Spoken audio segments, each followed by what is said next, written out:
Hello student, आज हम class 9 के जीव विज्ञान का फर्स्ट चैप्टर कोशिका जीवन की मूलभूत इकाई है उसका लघु उत्तरीय प्रश्न का उत्तर जानेंगे। पहला क्वेश्चन है कि निम्नलिखित में से किन्हीं दो के प्रमुख कार्य बताएं।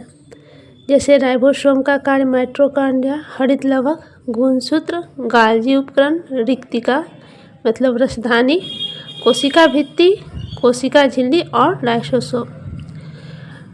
राइबोसोम का कार्य है प्रोटीन का निर्माण करना, माइटोकॉन्ड्रिया का कार्य है ऊर्जा का निर्माण करना, हरित लवक प्रकाश संश्लेषण में मदद करता है, गुणसूत्र एक पीढ़ी से दूसरे पीढ़ी में गुण का हस्तांतरण करता है, गाल्गी उपकरण का कार्य परिवहन का है, रसधानी में पानी रहती है जो कि आवश्यकता पड़ने पे रसधानी की पानी की आवश्यकता पेड़ पौधे और मनुष्य करते हैं। कोशिका भित्ति सुरक्षा प्रदान करती है, कोशिका झिल्ली आकार प्रदान करती है तथा ये भी सुरक्षा प्रदान करती है। और लाइसोसोम को आत्महत्या की थैली कहते हैं। जब कोशिका के अंग कार्य करना बंद कर देता है तो यह लाइसोसोम फट जाता है और सेल का अंत हो जाता है, जिससे हमारे या पेड़ पौधे का जो मृत सेल है उसका अंत हो जाता है। अब इसका हम विस्तार से आंसर जानेंगे। सबसे पहला क्वेश्चन था आपका राइबोसोम। तो राइबोसोम ऐसे कण हैं जो केवल इलेक्ट्रॉन सूक्ष्मदर्शी में ही दिखाई पड़ते हैं। ये अंतःपर्दवी जालिका की झिल्लियों की सतह पर सटे होते हैं या फिर अकेले या गुच्छों में भी कोशिका द्रव्य में बिखरे रहते हैं।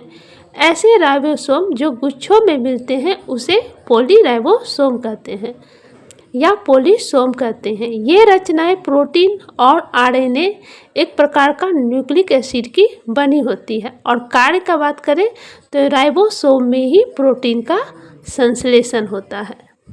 ऐसे हम राइबोसोम के विषय में पिछले वीडियो में पढ़ा चुके हैं। दूसरा क्वेश्चन है आपका माइटोकॉन्ड्रिया। माइटोकॉन्ड्रिया भी कोशिकाएं पाई जाती है। ये कोशिका द्रव में ही पाई जाती है। इसे ऊर्जा गृह भी कहते हैं क्योंकि इसका मुख्य कार्य ऊर्जा का निर्माण करना है। माइटोकॉन्ड्रिया जंतु कोशिका में ज़्यादा पाई जाती है और पादप कोशिका में कम पाई जाती है। अब कार्य जानिए। इनमें उपस्थिति कोशिकीय श्वसन के एंजाइम्स के चलते भोजन का संपूर्ण ऑक्सीकरण होता है। इसके फलस्वरूप जीव के लिए ढेर सारी अति आवश्यक ऊर्जा मुक्त होती है। इसलिए माइटोकॉन्ड्रिया को कोशिकीय ऊर्जा गृह कहा जाता है।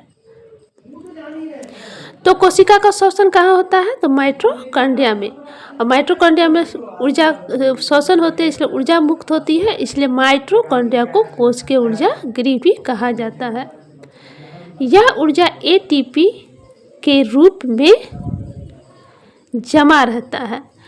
कोशिका नए यौगिक के निर्माण के समय एटीपी में संचित ऊर्जा का इस्तेमाल करती है। क्रिस्टी से अंदर की झिल्ली का सतह क्षेत्र को बढ़ाता है। माइटोकॉन्ड्रिया के विषय में भी हम पिछले वीडियो में पढ़ा चुके हैं, आप देख सकते। चौथा क्वेश्चन है रसधानी के कार्य। तो रसधानी जंतु कोशिका में भी पाई जाती है और पादप कोशिका में भी। पादप कोशिका में रसधानी बड़ी होती है और जंतु कोशिका में रसधानी छोटी होती है। अब इसका कार्य जानिए। जंतु कोशिका में यह जल संतुलन का कार्य करती है, यानी कि जल को संतुलित करती है कि अगर आपको प्यास लगे या पानी की आवश्यकता होती है तो वो रसधानी में जो जल होती है उसी के वजह से हमें जल की कमी महसूस नहीं होती है। कोशिका रस में मौजूद विभिन्न पदार्थों को कोशिका द्रव्य से अलग रखती है। रसधानी कोशिका में जो रस है वो अलग होती है, रसधानी में जो रस है वो अलग होती है। ये दोनों एक लेयर से, रसधानी एक लेयर से घिरी रहती है जिसके वजह से कोशिका रस में मौजूद विभिन्न पदार्थों को कोशिका द्रव्य से अलग रखती है। कुछ एक कोशिकीय जीवों में विशिष्ट रसधानियाँ कुछ अपशिष्ट पदार्थों को शरीर से बाहर निकालने में सहायक होती है। जैसे एक कोशिकीय जीव अमीबा, पैरामेशियम जैसे जो जीव है या कहिए वायरस है, उसमें विशिष्ट राजधानी में उसमें एक ऐसी राजधानी होती है जो कि अपशिष्ट पदार्थ, जो बेकार पदार्थ है शरीर में, उसको बाहर निकालने में यह राजधानी मदद करती है। पादप कोशिकाओं में ये स्फीति तथा कठोरता प्रदान करती है, यानी पेड़ पौधे में यह राजधानी मजबूती प्रदान करती है। ये राजधानी का कार्य है।